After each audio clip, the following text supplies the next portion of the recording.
Welcome to স্বপ্নের school.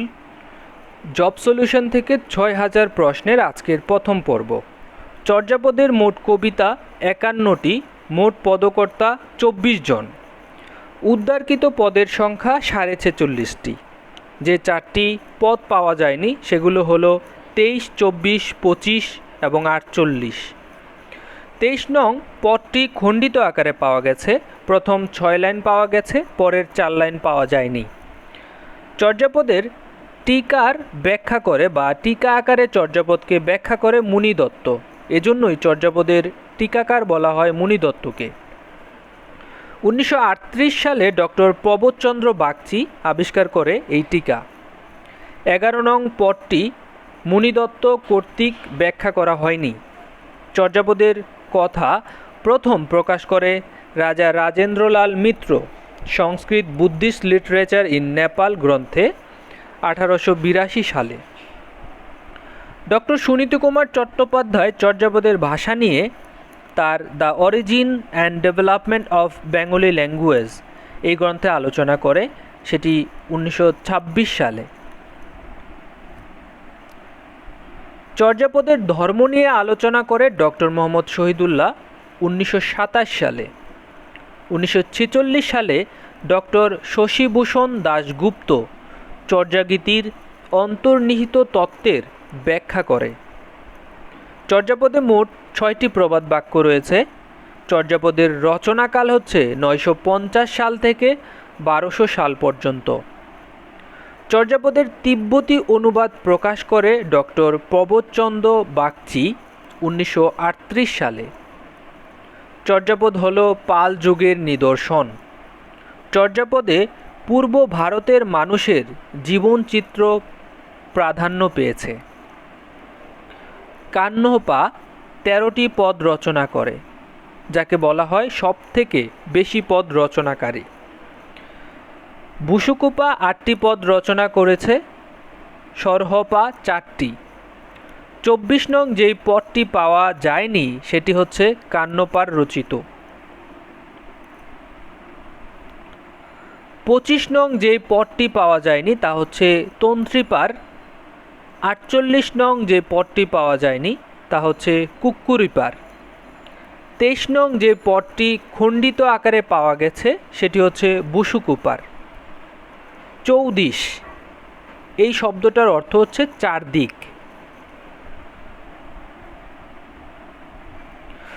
লুইপার জন্মস্থান উড়িষ্যায়। তিনি চর্যাপদের আদিকবি। চর্যাপদের আদিকবি বলা হয় লুইপাকে।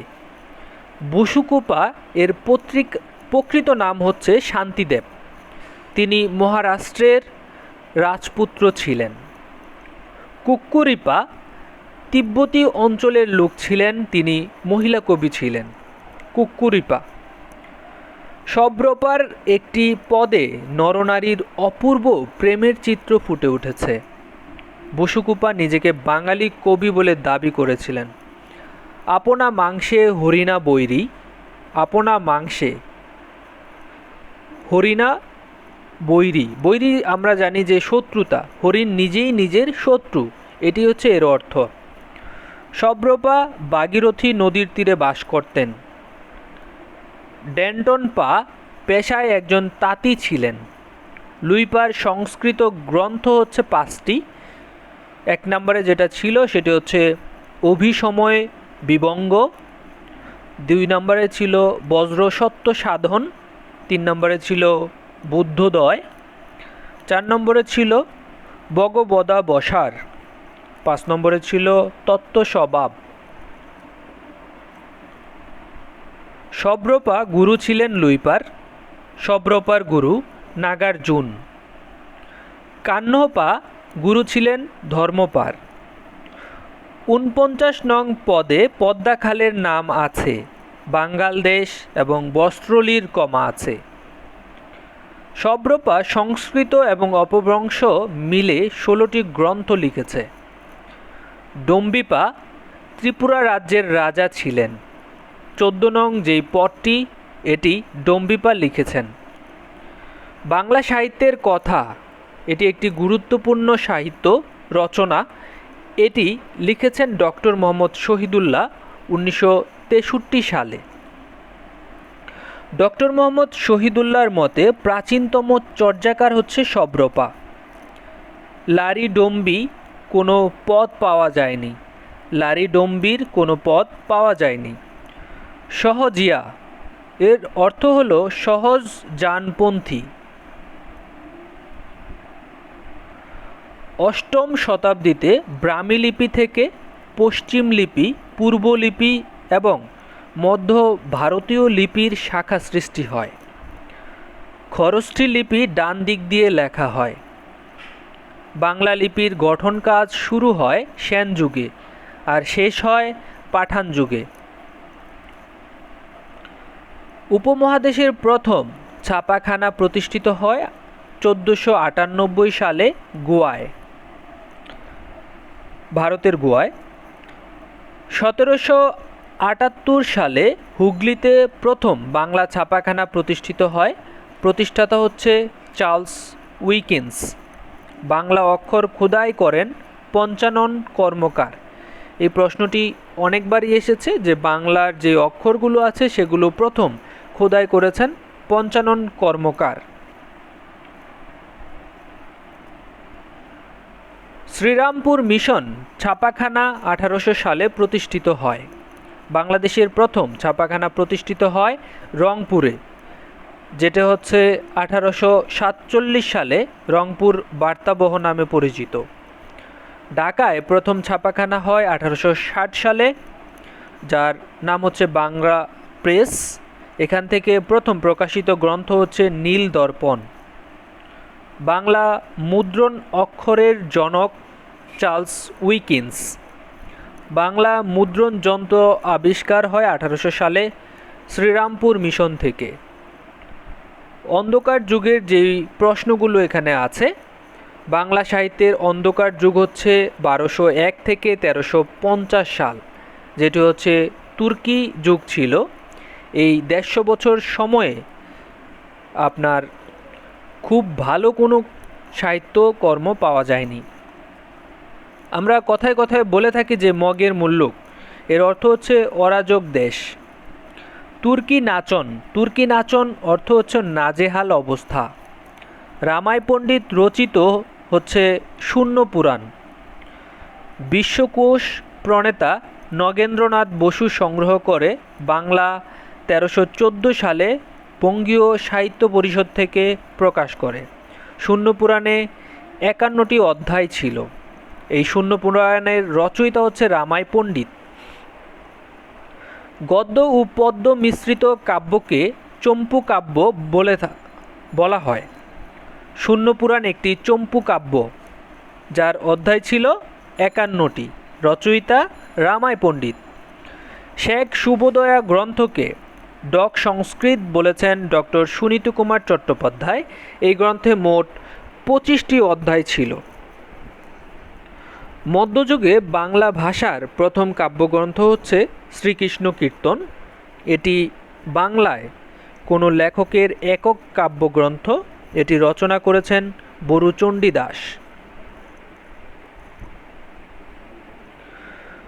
1909 সালে বাংলা 1316 সালে বসন্ত রঞ্জন রায় বাঁকুড়ার কাকিল্লা গ্রামে দেবেন্দ্রনাথ মুখোপাধ্যায়ের বাড়ি থেকে শ্রীকৃষ্ণ কীর্তন গ্রন্থটি আবিষ্কার করেন। এই গ্রন্থে মোট খণ্ড ছিল 13টি। মধ্যযুগের সাহিত্য ধারার মধ্যে বৈষ্ণব সাহিত্য ধারা সবচেয়ে সমৃদ্ধ ছিল। মধ্যযুগের পর সাহিত্যের প্রধান বৈশিষ্ট্য ছিল ধর্মকেন্দ্রিকতা। কানু ছাড়া গীত নাই, এটি মধ্যযুগের সত্য কানু কৃষ্ণের কথা। বৈষ্ণব সাহিত্য 3 প্রকার: জীবন সাহিত্য, বৈষ্ণব শাস্ত্র এবং পদাবলী। বাংলা সাহিত্যের প্রথম জীবন সাহিত্য হচ্ছে শ্রী চৈতন্যদেবের, যেটা হচ্ছে জীবনী লেখা হয়েছিল। শ্রী চৈতন্যদেবের প্রথম জীবন গ্রন্থ বৃন্দাবন দাস রচিত চৈতন্য ভাগবত। চৈতন্যদেবের দ্বিতীয় জীবন গ্রন্থ লোচন দাসের, সেটি হচ্ছে চৈতন্য মঙ্গল। সর্বাপেক্ষা তথ্যবহুল চৈতন্য জীবনী কৃষ্ণদাস কবিরাজের চৈতন্য চরিত্রামৃত 1965 সালে।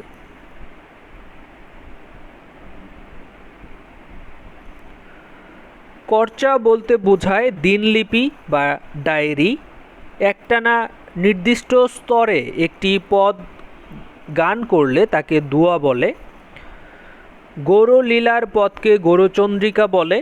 গৌরচন্দ্রিকার শ্রেষ্ঠ পদকর্তা হচ্ছে গোবিন্দ দাস। বাঙালি কবি জয়দেবকে বৈষ্ণব পদাবলীর প্রথম পদকর্তা বলা হয়। রবি কৃষ্ণের প্রেমলীলা অবলম্বনে রচিত গীতা গোবিন্দ কাব্যটি বৈষ্ণব পদাবলীর। এটি আদি নিদর্শন। এটি সংস্কৃত ভাষায় লেখা। মিথিলার রাজসভার কবি বিদ্যাপতি মিথিলার কবি বলা হয় ওনাকে। পূর্বরাগ হল মিলনের পূর্বের দর্শন। নাম শ্রবণ প্রভৃতি দ্বারা নায়ক নায়িকার মধ্যে পরস্পরের প্রতি যে অনুরাগ জন্মে। পূর্বরাগের শ্রেষ্ঠ পদকর্তা হচ্ছে চণ্ডীদাস। বৈষ্ণব পদাবলীতে 8 প্রকার অভিসারের কথা বলা আছে। শ্রী চৈতন্যদেব 1486 সালে নবদ্বীপে জন্মগ্রহণ করেন আর 1553 সালে পুরীতে মৃত্যুবরণ করেন। পদ বা পদাবলী বলতে বোঝায় বৌদ্ধ বা বৈষ্ণবীয় ধর্মের গুরু বিষয়ের বিশেষ সৃষ্টি। ব্রজবুলি অর্থ হচ্ছে ব্রজের বুলি বা ব্রজের ভাষা। এটি মিথিলার উপভাষা। মৈথিলা বা বাংলা ভাষার সংমিশ্রণে এই ভাষার সৃষ্টি। বিদ্যাপতি এই ভাষার প্রধান কবি। বাংলা ভাষার বৈষ্ণব পদাবলীর আদি রচয়িতা হল কবি দ্বিজ চণ্ডীদাস। কীর্তিবাস হল বাংলা অনুবাদ সাহিত্যের প্রথম কবি এবং বাংলা সাহিত্যের প্রথম অনুবাদ কাব্য রামায়ণ। মালাধর বসুর লেখা শ্রীকৃষ্ণ বিজয় মধ্যযুগের বাংলা সাহিত্যের দ্বিতীয় অনুবাদ গ্রন্থ। প্রথম মহিলা কবি হিসেবে রামায়ণ অনুবাদ করেন চন্দ্রাবতী। বাংলাদেশের গীতিকা সাহিত্য 3 ধরনের: নাদ গীতিকা, ময়মনসিংহ গীতিকা, পূর্ববঙ্গ গীতিকা। ডক্টর দীনেশ চন্দ্র সেনের আগ্রহে এবং স্যার আশুতোষ মুখোপাধ্যায়ের পৃষ্ঠপোষকতায় চন্দ্রকুমার দে গীতিকা সংগ্রহ করেন। ময়মনসিংহ গীতিকা রচিত হয়েছে 23টি ভাষায়। বাংলা সাহিত্যের প্রথম ইতিহাস গ্রন্থের রচয়িতা হচ্ছে দীনেশ চন্দ্র সেন। ময়মনসিংহ গীতিকা প্রকাশ পায় 1923 সালে। ময়মনসিংহ গীতিকা প্রকাশিত হয় কেদারনাথ সম্পাদিত সৌরভ পত্রিকায়। মহুয়া পালার প্রধান চরিত্র মহুয়া, নদের চাঁদ, হুমরা বেদে এবং সাধু। দেওয়ানা মদিনার কয়েকটি চরিত্র হচ্ছে আলাল, দুলাল এবং মদিনা।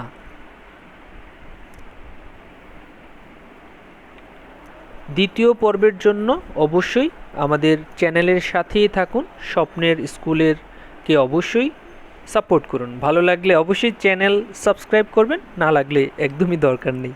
ভালো থাকুন। আসসালামু আলাইকুম।